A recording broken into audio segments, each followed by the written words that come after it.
الحمد لله رب العالمين والصلاة والسلام على أشرف المرسلين سيدنا محمد وعلى آله وصحبه وسلم.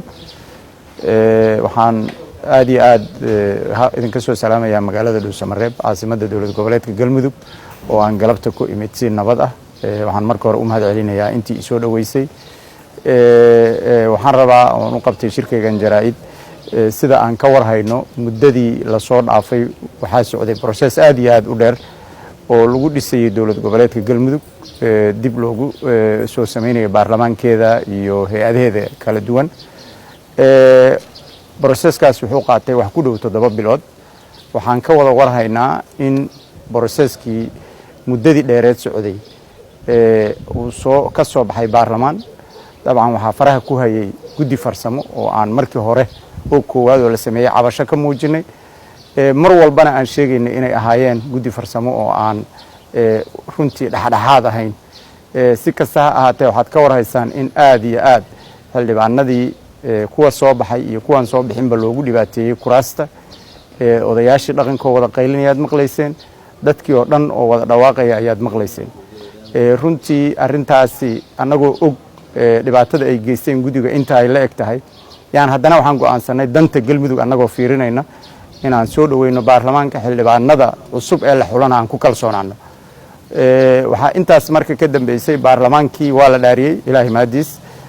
maanta Galmudug waxay leedahay baarlamaankeedii labaad waana ku faraxsanahay waana soo dhaweynaynaa. waxaa shaqadiisii koowaad dabcan qabsaday ninkii ugu weynaa ayaa guddoon u noqday. shaqada koowaad ee u taalay baarlamaanka waxay ahayd inay doortaan guddi iska saaraan ka shaqeeya doorashada guddoomiyaha baarlamaanka. guddigii ayaa la saaray.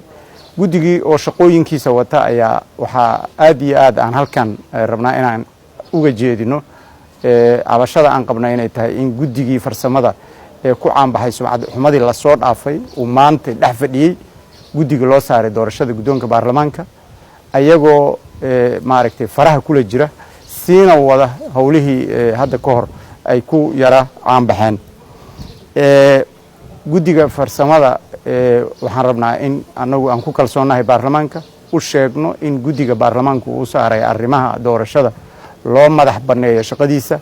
waxaan ka codsanaynaa guddigaas iyo guddoonka baarlamaanka ku meel gaarka ahba in banaanka ay ka noqdaan xubnaha ka socda guddiga farsamada wasaaradda arrimaha gudaha iyo xafiiska ra'iisul wasaaraha.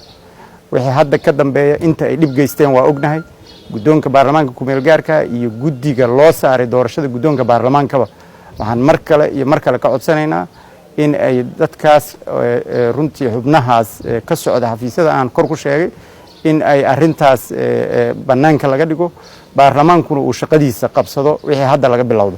baarlamaanka Galmudug waa ku kalsoonahay sidoo ku yimid ayagu mas'uulka ma ahan. cidii mas'uulka ka ahayd waa guddiga farsamada. haddii hadda maanta ay shaqadoodii dhamaatay danahooda kale inay raacdaan hore baan u sheegnay inay yihiin shaqaale dawladda federaalka oo soo dirsatay shaqadoodii ha ku laabtaan fasaxoodii waa dhamaaday. aad iyo aad baad u mahadsantihiin.